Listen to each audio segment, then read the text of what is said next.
to my channel. I know I've been really bad at updating my YouTube in general as per usual. So today we are gonna do a different video that I've never done before, which is a girly chat video. So you guys have sent me some questions on my Instagram and I'm just gonna pick some random questions and go through them and answer them. And I just want to add, this is obviously... just ate a bagel. This is obviously my answers to the questions. Like, there's no right or wrong, so this is my experience, my opinions, and whatever else, so you don't need to read too much into it, but I just thought it could be fun for you to ask me some girly questions and for me to reply it. We also have Max here. Hi, you're a girl, so you get to be in it, don't you? Let's just move on with this video. So I'm sitting casually on the sofa because the apartment is a mess. So I'm gonna pick out some of the questions and I'm gonna reply to them as good as I can. So let's find, oh, quite a lot actually. So let's just jump in from nowhere. This is not gonna be any particular order. I'm just gonna read a question and I'm gonna answer it. What do you train on your period? So this is a question I actually do get a lot, like, can you work out while you're on your period, etc. And yes, of course you can work out, but I would say it's different. Like, so I suffer from really bad period cramps, so I prefer to take it a little bit easier, but I still do work out just as normal. There's 2-3 days out of my period where I'm basically handicapped. I can't move, I can't do anything, and I would say I would probably avoid doing like abs or legs on them days. I would rather do like cardio or upper body or something like that where I don't engage my core and my lower regions too much, but you can train whatever you want to, but it's obviously just up to you. Pregnancy scare, I don't know what the question is, but when will you be planning to have kids? Okay, I don't know how open I'm gonna be about this question because this is a question you guys want to know quite a lot. I'm gonna try to reply to that without saying too much. So we are planning, if we are able to have babies, we are planning for a baby next year. Say that? Is that too much info? I don't know. We are planning to try to have a baby for next year. I'm just gonna leave it at that because I don't want to say too much. There's loads of people that has issues to get pregnant. There's people that have miscarriage, and there's stuff you don't know about people. So speaking about pregnancy, you should be very careful to speak to other people about it, asking like, are you having babies soon? Why haven't you had babies? Oh, I thought you would be pregnant by now and stuff. You never know. People may be trying like crazy, or had loads of miscarriages, or you don't know what's going on behind closed doors. Not saying that I'm suffering from any of that as of now, but we are going to start trying. So yeah, we are planning to have babies. The new cervical screening. This is something that a lot of people are scared about. When you are above 25, you're going to be asked to go and have your first smear, and let me tell you this, just go to that. Do not skip these appointments. It's so important that you go and have your smear done. I actually just had a smear the other day, basically. I've had quite a few now, and it isn't that bad. It's obviously not comfortable and exciting to go there. It's something you don't look forward to, let me put it like that. The only thing I think hurts a little is the instrument that they put inside you, but it literally takes 5 minutes and you're done. And it's so important to go to these. Smears aren't that bad. It's never comfortable when you do anything down there. Obviously, I'm not gonna lie and say it's like super exciting, but it's not that bad at all, and they're also always so nice and understanding and like careful. I had anxiety for having my first smear, and I remember I couldn't sleep or barely eat. I was like, I don't want to do it because you've had so many horror stories, but trust me, it's not that bad. And now I don't think of it at all. Like when I have it done, I'm like, So just go do your smear, girls. It's so important. Please do not skip your appointment. Just go. It's not that bad. So I got a question about what birth control I use. At the moment, I've just had my coil removed. And before that, so I've had a few birth controls. I've obviously used condom. Not a fan of that, right? And then I had what did I have? And then I have the implant. I couldn't have that. I was bleeding constantly for 5 months or something, so I had it taken out. And then I had the pill, and I don't know, I can't remember really why I came off the pill, but I wasn't feeling proper good, but I had it for a few years, and then I decided to go off the pill. And I must say, ever since that, my hormones has been feeling a bit messed up. So now when I put the coil in a few years back, I went with a copper coil because I think it's so much better to not put any hormones inside your body, because I don't want to mess up my hormones. And since I knew when I'm taking this coil out, I'm gonna want to have babies, so I didn't want to put anything in with hormones that could mess up my natural hormones. So I just had the coil removed like a week ago. Everything has been normal since then. My period has been normal, nothing has been messed up. So I would recommend, out of all the ones I've had from my experience, the copper coil for sure. It's not pleasant to put in or take out. I think that's a lot worse than the smear actually. But it goes quick anyway, and I just like that it's no hormone that can mess you up. Okay, can tampons cause irritation, especially noticeably after my period is over? Thoughts? Yes. Yes, yes, yes, yes, yes. Tampons can definitely cause irritation.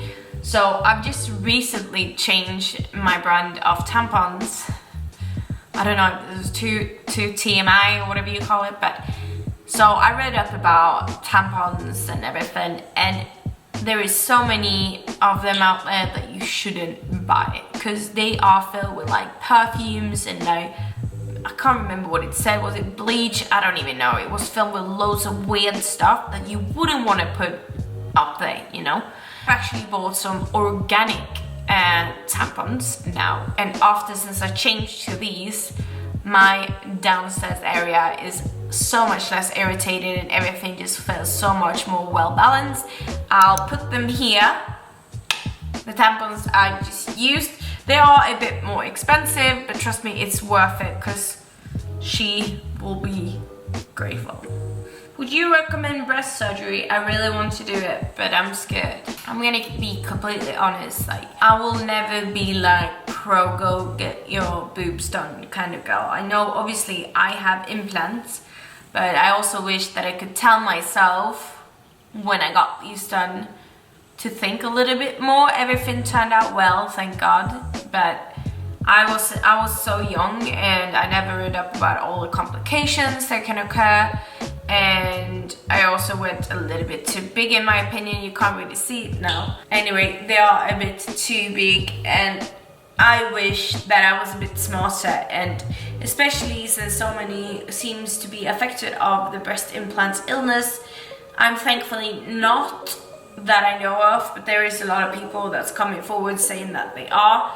So I would not recommend you to do it. I would recommend you to be happy with who you are. I know it's a bit hypocritical, since I obviously have had mine done, but I was thinking about taking mine out, but at the same time I don't want to put myself through a surgery that I don't have to do really, because it's never, like, there's always a risk with surgery, and I decided not to in the end. But if I could go back, I would probably tell myself not to do it and just be happy. Also, if you do really want to get it because you feel really self-conscious and you're doing it for you because you really want to, then just make sure you have a good surgeon, to go to the right place, that you don't think about just the money, that you read up about all the complications that can happen, and just be very smart about it.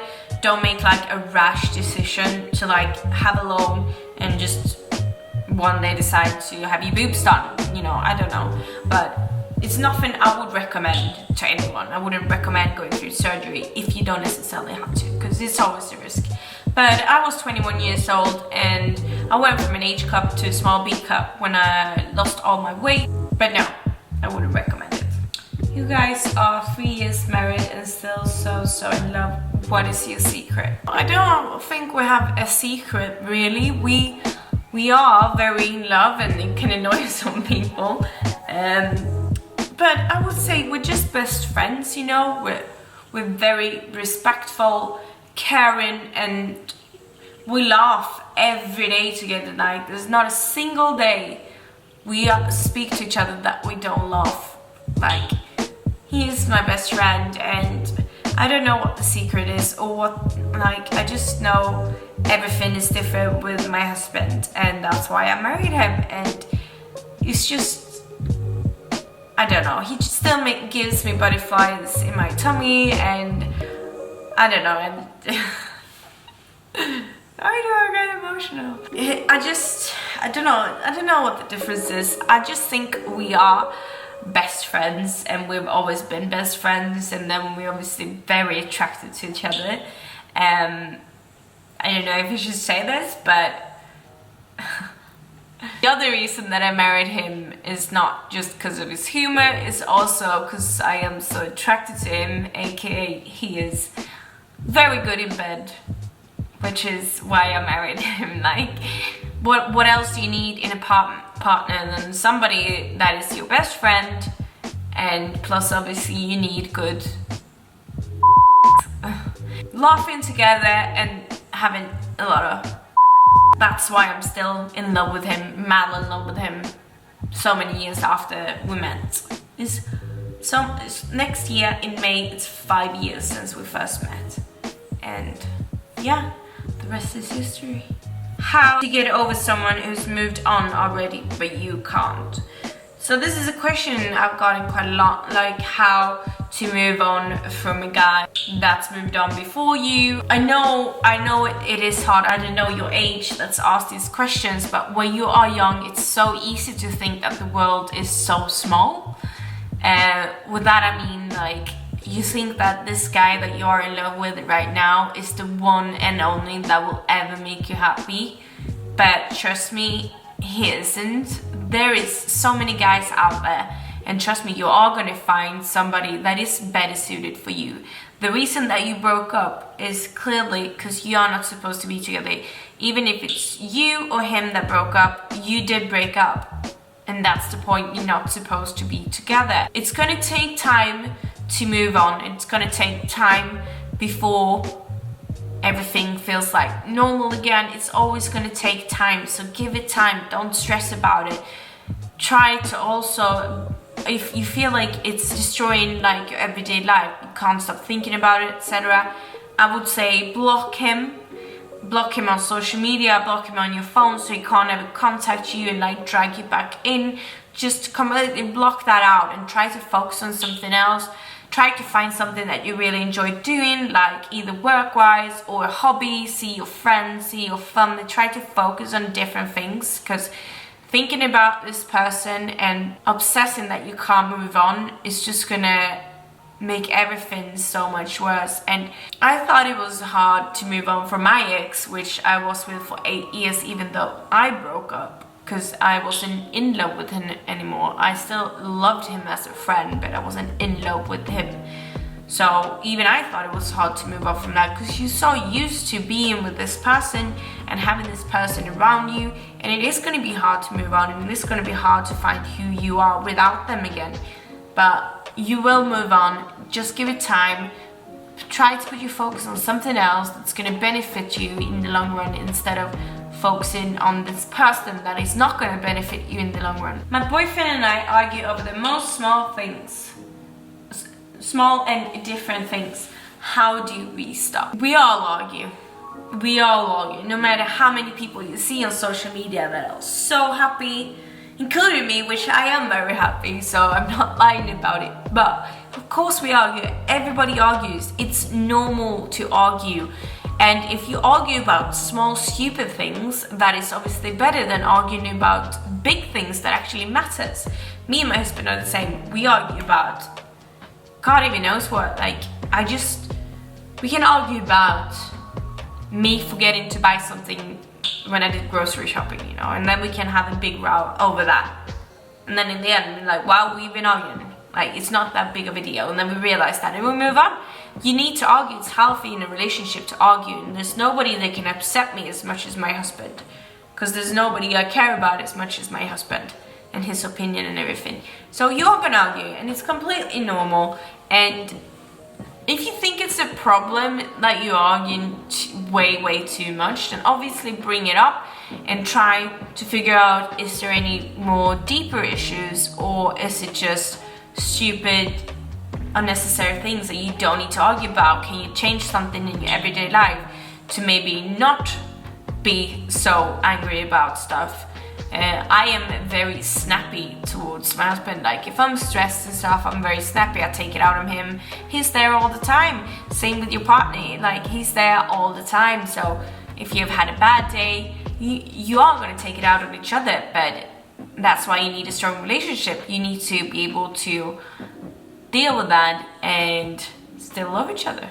Your opinion on having guy friends / girlfriends when you're in a relationship. I'm guessing like, so if I would have a guy friend, you can't say boyfriend, guy friend when I'm married, my opinion is that I wouldn't really care if my husband had loads of girlfriends. Like, I really wouldn't, but I would definitely think maybe, I don't know how I feel about it. Like, do they have any past history, or have they always just been best friends? Like, I would never stop my husband from doing anything, but if I would feel like it's weird sometimes, I would say something. But you can usually tell if you meet someone that they have some hidden intentions. But if your partner has been friends with this girl for so long and nothing's ever happened, then most likely it won't. And also, if it ever would, then you can't really stop it. I can't forbid my husband from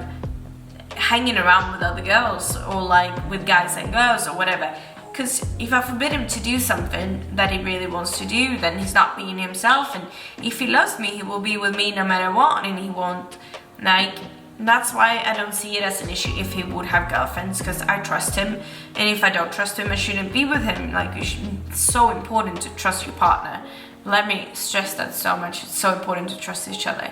And if you don't, you need to speak about it. But I wouldn't mind if he had lots of girlfriends, and I hope he wouldn't mind if I had lots of guy friends. But I, of course, just feel like I have more in common with the girls than I do with guys, the same as he should have more in common with guys than with girls. But then it's also nice to have a best friend from the opposite sex, because they can give you good advice for your partner, for example. So it's like, I wouldn't mind it at all. But he doesn't have any close girlfriends at the moment, so, but I wouldn't mind it. Oh. Okay guys, I think that's about it. I've been sitting here speaking for quite a while, and it's been quite a stressful day, and I've replied to some of your questions, obviously not all of them, I'm sorry I can't. But if you do like this type of video and would like another girl chat, then please just pop your comment down below and let me know that you really liked it, and give it a thumbs up. So don't forget to subscribe and put the bell on. See you in the next video. Bye. Get tired.